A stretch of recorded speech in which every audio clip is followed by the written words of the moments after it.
നമസ്കാരം. അടുത്തത് ഒരു ജാവലിയാണ്. സമയമിതേ രാര, ഒരു തെലുങ്ക് കൃതിയാണ്. ഇതിൻ്റെ തെലുങ്കായതുകൊണ്ട് ഇതിൻ്റെ അർത്ഥം ഞാൻ ലൈറ്റായിട്ടൊന്ന് വർണ്ണിക്കാം.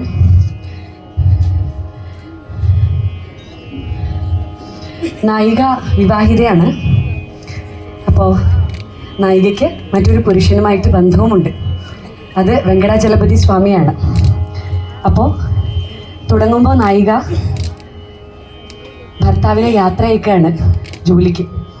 ബാഗൊക്കെ കൊടുത്ത് ആരതിയൊക്കെ ഒഴിഞ്ഞ് കണ്ണുനീരോടുകൂടി പറഞ്ഞയക്കുകയാണ്.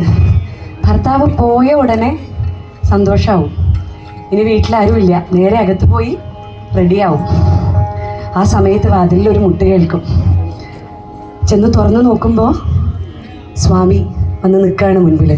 പക്ഷേ സ്വാമിക്കൊരു തയക്കം. എങ്ങനെയാണ് മറ്റൊരു പുരുഷൻ്റെ ഭാര്യയെ എന്നുള്ളൊരു തയക്കം. ഉള്ളിലേക്ക് കയറാൻ മടിച്ച് അദ്ദേഹം നിൽക്കുമ്പോൾ അവർ പറയും, സമയമിതേ രാര, ഇതാണ് സമയം, അകത്തേക്ക് വരൂ. നോക്കിക്കേ, അവിടെ പൂക്കളൊക്കെ വിരിഞ്ഞുല്ലസിച്ച് നിൽക്കുന്നു. അങ്ങയുടെ മുഖം മാത്രം എന്താ അങ്ങനെ വാടി ചൊട്ടിയിരിക്കുന്നത്? അവിടെ പക്ഷികളൊക്കെ കൊക്കുരുമ്മിയിരിക്കുന്നു. അങ്ങ് മാത്രം ഇങ്ങനെ ഗർവിലൊന്നും മിണ്ടാതെ നിൽക്കുകയാണ്.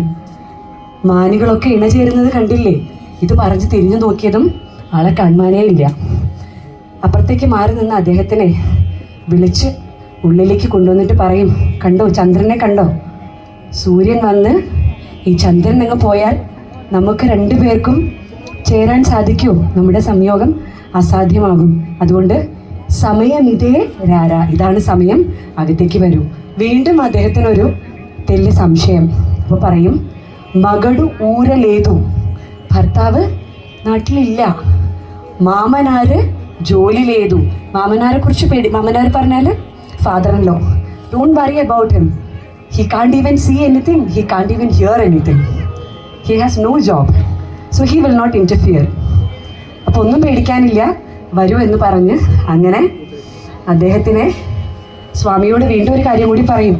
ഇന്നലെ രാത്രി അങ്ങ് എൻ്റെ സ്വപ്നത്തിൽ വന്നു, നമ്മൾ ഇണ ചേരുന്നതൊക്കെ ഞാൻ സ്വപ്നത്തിൽ കണ്ടു, അതുകൊണ്ട് അതെന്തായാലും നടക്കും എന്ന് പറഞ്ഞ് അദ്ദേഹത്തെ സ്നേഹത്തോടെ ഉള്ളിലേക്ക് കൂട്ടിക്കൊണ്ടുവരികയാണ് നായിക.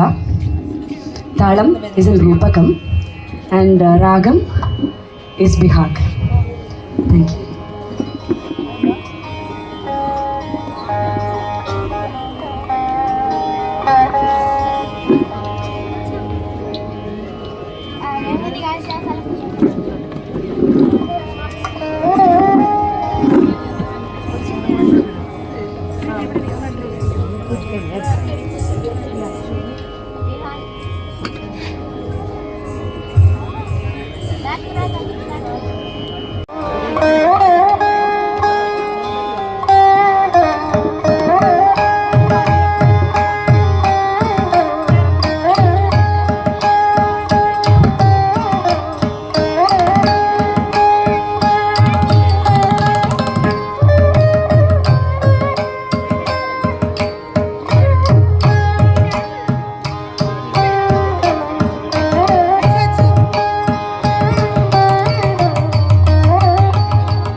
സമയ